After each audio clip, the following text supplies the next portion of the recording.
નમસ્કાર વિદ્યાર્થી મિત્રો, આજે આપણે સૌપ્રથમ ઘઉં, ચોખા, શેરડી અને જુવારની સંકર જાતો વિશેની માહિતી જોઈએ. તો ભારત એક કૃષિ પ્રધાન દેશ છે. ખેતી ભારતના કુલ ઘરેલું ઉત્પાદન એટલે કે કુલ ઘરેલું ઉત્પાદન એટલે કે જીડીપી, ગ્રોસ ડોમેસ્ટિક પ્રોડક્શનનો 33% હિસ્સો છે. એટલે ભારતના જીડીપી માં 33% યોગદાન ખેતીનું છે અને વસ્તીના 62% લોકોને 62% લોકોને તે રોજગાર પૂરો પાડે છે. ભારતની સ્વતંત્રતા પછી દેશ સામે મુખ્ય પડકાર વધતી જતી જનસંખ્યા માટે પૂરતું ખોરાક ઉત્પાદન કરવાનું હતું. એટલે આઝાદી પછી ભારતની માનવ વસ્તી વધતી જતી હતી, તેના માટે પૂરતું ખોરાક ઉત્પાદન કરવાનો મુખ્ય પડકાર ખેતી માટે હતો. ખેતી માટે મર્યાદિત ભૂમિ ઉપલબ્ધ છે. તેવા સંજોગોમાં ઉપલબ્ધ જમીનમાં પ્રતિ એકમ વિસ્તાર દીઠ પાક ઉત્પાદન વધે તેવા પ્રયાસો કરવા પડે. 1960 ના મધ્યમાં ઘઉં અને ચોખાની વધુ ઉત્પાદન આપતી જાતોના વિકાસમાં વનસ્પતિ સંવર્ધનની ટેકનિકનો ઉપયોગ કરવાથી ખાદ્ય ઉત્પાદનમાં ખૂબ વધારો થયો. આ તબક્કાને હરિયાળી ક્રાંતિ કહેવાય છે.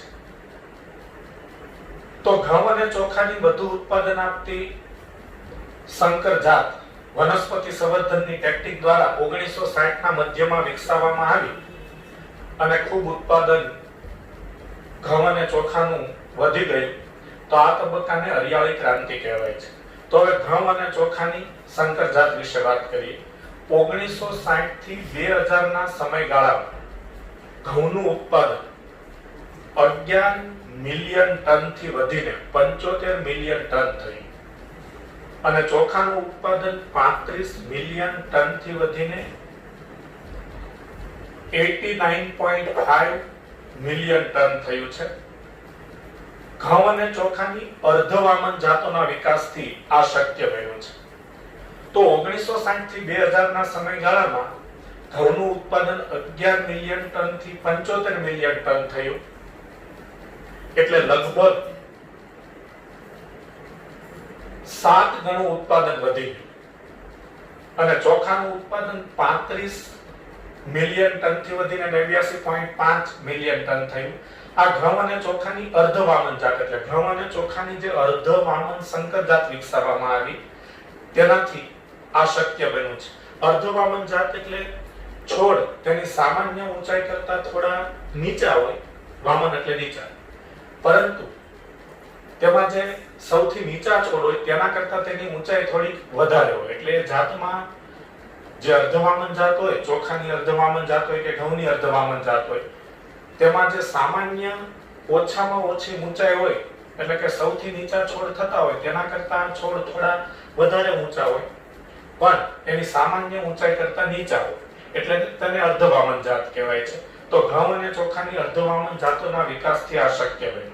નોબેલ પારિતોષિક વિજેતા નોર્મન ઈ બોરલોગે ઘઉં અને મકાઈના આંતરરાષ્ટ્રીય સુધારણા કેન્દ્ર મેક્સિકોમાં અર્ધવામન ઘઉંની જાત વિકસાવેલી. એમસીક્યુ માટે આ નામ પૂછાય છે. મેક્સિકોમાં આંતરરાષ્ટ્રીય સુધારણા કેન્દ્રમાં ઘઉં અને મકાઈની અર્ધવામન જાત કયા વૈજ્ઞાનિકે વિકસાવી? નોર્મન ઈ બોરલોગે.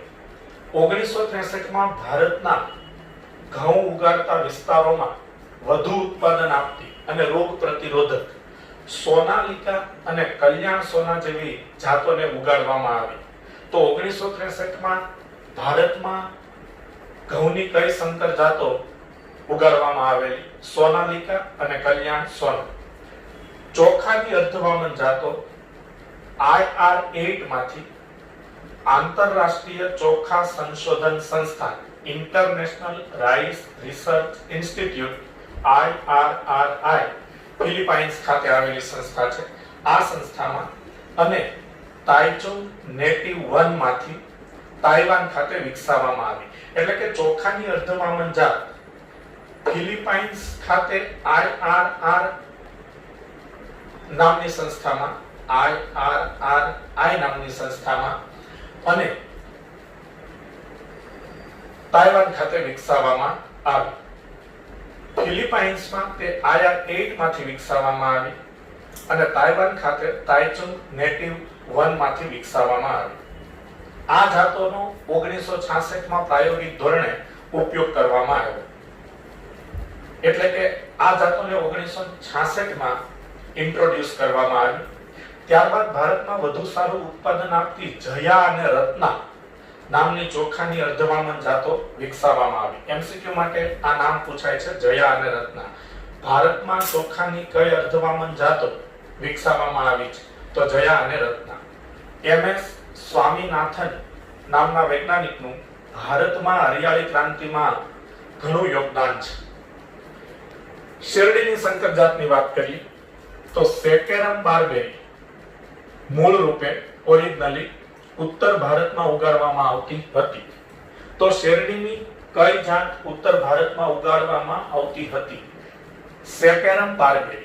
પરંતુ તેમાં શર્કરાનું પ્રમાણ ખૂબ ઓછું, એટલે તેમાં શર્કરા કાર્બોદિત પદાર્થ ખૂબ ઓછો અને ઉત્પાદન પણ ઘણું ઓછું હતું. જ્યારે દક્ષિણ ભારતમાં ઉષ્ણકટિબંધમાં ઉગતી સેકેરમ ઓફિસિનેરમ નામની જાત જાડુ પ્રકાંડ અને વધુ શર્કરાની માત્રા ધરાવતી હતી, પરંતુ તે ઉત્તર ભારતમાં સારો વિકાસ દર્શાવી શકી નથી. એટલે વૈજ્ઞાનિકોએ આ બંને જાતિનું સફળ રીતે સંકરણ કરાવ્યું અને તેમના ઈચ્છિત લક્ષણોનો સમન્વય સાધી વધુ ઉત્પાદન, જાડુ પ્રકાંડ, શર્કરાની વધુ માત્રા તથા ઉત્તર ભારતમાં ઉગી શકવાની ક્ષમતા ધરાવતી સંકર જાત વિકસાવવામાં આવી. તો શેરડીની સંકર જાતમાં બે MCQ ખાસ અગત્યના છે. ઉત્તર ભારતમાં શેરડીની કઈ સંકર જાત ઉગાડવામાં આવતી? સેકેરમ બાર્બેરી. દક્ષિણ ભારતમાં ઉષ્ણકટિબંધમાં શેરડીની કઈ સંકર જાત ઉગાડવામાં આવતી? સેકેરમ ઓફિસિનેરમ. જુવાર નાના કદના બીજવાળા વધુ પાક ઉત્પાદન આપતા છોડને મિલેટ્સ કહેવામાં આવે છે.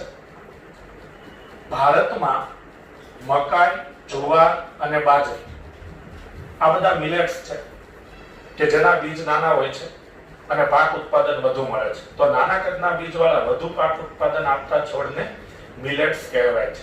તો ભારતમાં મકાઈ, જુવાર અને બાજરીની સંકર જાતો સફળતાપૂર્વક વિકસાવાય છે. સંકર જાતોમાંથી વધુ ઉત્પાદન આપતી અને પાણીની અછત સામે પ્રતિરોધ ધરાવતી જાતો વિકસાવવામાં આવી છે. નવો સવાલ જોઈએ. કારણ આપો. ખાદ્ય પાકમાં રોગ પ્રતિરોધકતા માટે વનસ્પતિ સંવર્ધન જરૂરી છે. એટલે કે જે ખાદ્ય પાક છે જેની ખેતી થાય છે તેની રોગ પ્રતિકારક જાતો વિકસાવી વનસ્પતિ સંવર્ધનની ક્રિયાથી જરૂરી છે. તો ફૂગ, બેક્ટેરિયા, વાયરસ અને સૂત્રકૃમિ જેવા રોગકારકો ખાસ કરીને ઉષ્ણકટિબંધના વાતાવરણમાં ઉગતી પાકની જાતિઓમાં ઉત્પાદન પર અસર કરે છે. એટલે ફૂગ, બેક્ટેરિયા, વાયરસ અને સૂત્રકૃમિ જેવા રોગકારકો છે એ ખાસ કરીને ઉષ્ણકટિબંધના વાતાવરણમાં જે વનસ્પતિઓ ઉગાડવામાં આવે છે, ખેતીલાયક વનસ્પતિઓ ઉગાડવામાં આવે છે, તેના પર રોગ ફેલાવે છે અને તેનું ઉત્પાદન ઘટે છે. પાકનું આ નુકસાન ઘણીવાર 20 થી 30% સુધીનું અથવા ક્યારેક તો સંપૂર્ણ નુકસાન પણ થાય છે. એટલે ખેતરમાં ઘઉં કે અન્ય કોઈ ખાદ્ય પાક ઉગાડેલા હોય અને તેને ફૂગ, વાયરસ કે બેક્ટેરિયા વગેરે રોગકારક સૂક્ષ્મ જીવોથી રોગ થાય તો પાકનું ઉત્પાદન 20 થી 30% જેટલું ઘટી જાય છે અથવા ક્યારેક તો સંપૂર્ણ નુકસાન થઈ જાય છે. આ પરિસ્થિતિમાં જો સંવર્ધનની પ્રક્રિયાથી પાકની જાતો રોગ પ્રતિરોધક બનાવવામાં આવે, એટલે કે એવી સંકર જાતો પાકની વિકસાવવામાં આવે કે જે રોગ પ્રતિરોધક હોય, રોગ સામે રક્ષણ મેળવી શકતી હોય, તો ખાદ્ય ઉત્પાદનમાં વધારો થાય અને ફૂગનાશક તથા જીવાણુનાશક એટલે બેક્ટેરિયાનાશક જેવી જંતુનાશક દવાઓના ઉપયોગમાં ઘટાડો થાય. કેટલીક યજમાન વનસ્પતિનું જનીન બંધારણ રોગકારકને અટકાવવાની ક્ષમતા ધરાવે છે, તેને રોગ પ્રતિરોધક કહેવાય છે. એટલે કેટલીક યજમાન વનસ્પતિઓ એવી હોય છે કે એવું જીનોટાઇપ, એવું જનીન બંધારણ ધરાવે છે કે તેના પર વાયરસ, બેક્ટેરિયા કે ફૂગ જેવા રોગકારક સૂક્ષ્મજીવો અસર કરી શકતા નથી. આવી યજમાન વનસ્પતિઓને રોગ પ્રતિરોધક યજમાન વનસ્પતિ કહેવાય છે. તેનો સંવર્ધનમાં ઉપયોગ કરી અને સંકર જાત બનાવી શકાય છે. તો આવી સંકર જાત પણ રોગ પ્રતિરોધક પ્રાપ્ત થાય છે. સંવર્ધન કરાવતા પહેલા રોગ કારકોની જાણકારી, એટલે કે કયા રોગકારકો પાકને રોગ ફેલાવે છે, પાકને રોગ કરે છે, તથા તેમના ફેલાવાની ક્રિયાવિધિ, કઈ રીતે રોગકારકો પાકમાં રોગ ફેલાવે છે તેની જાણકારી અગત્યની છે. તો સંવર્ધન કરાવતા પહેલા રોગકારકોની જાણકારી તથા તેમના ફેલાવાની ક્રિયાવિધિ જાણવી અગત્યની છે. કેટલીક ફૂગ દ્વારા થતા રોગો ગેરુ કરે છે, એટલે કે ફૂગ દ્વારા કેટલાક પાકમાં ગેરુ થાય છે. ગેરુ એટલે વનસ્પતિના જે પર્ણો હોય છે તેના પર પીળા ટપકા થઈ જાય, પીળા ડાઘ થઈ જાય અથવા લાલ રંગના ટપકા કે લાલ રંગના ડાઘ થઈ જાય, તે ગેરુ નામનો રોગ છે જે ફૂગ દ્વારા થાય છે. દાખલા તરીકે ઘઉંનો ભૂરો ગેરુ, શેરડીનો લાલ સડો અને બટાટાનો પાછોતરો સુકારો. બેક્ટેરિયા દ્વારા ક્રુસિફરનો કાળો ગેરુ. ક્રુસિફર એટલે કોબીજ જેવી વનસ્પતિ હોય એના પર્ણ પર કાળા ડાઘ કે કાળા ટપકા થઈ જાય, તેને ક્રુસિફરનો કાળો ગેરુ કહેવાય. અને વાયરસ દ્વારા તમાકુનો કિરમીર રોગ, એટલે તમાકુના છોડ પર ટોબેકો મોઝેઇક વાયરસ દ્વારા કિરમીર નામનો રોગ થાય છે. એટલે તમાકુના છોડના જે પર્ણો હોય તેના પર ડાઘ પડી જાય છે અથવા પીળાશ જેવા પર્ણો થઈ જાય છે, પીળાશ પડતા પર્ણો થઈ જાય છે. અને સલ્ગસનો કિરમીર રોગ, એટલે કે સલ્ગસ નામની વનસ્પતિના પર્ણો પણ પીળા જેવા થઈ જાય છે, એટલે એ સલ્ગસનો કિરમીર રોગ. તો તમાકુનો કિરમીર રોગ અને સલ્ગસનો કિરમીર રોગ એ વાયરસ દ્વારા થતા રોગો છે. તો વાત થઈ ખાદ્ય પાકમાં રોગ પ્રતિરોધકતા માટે વનસ્પતિ સંવર્ધન જરૂરી છે.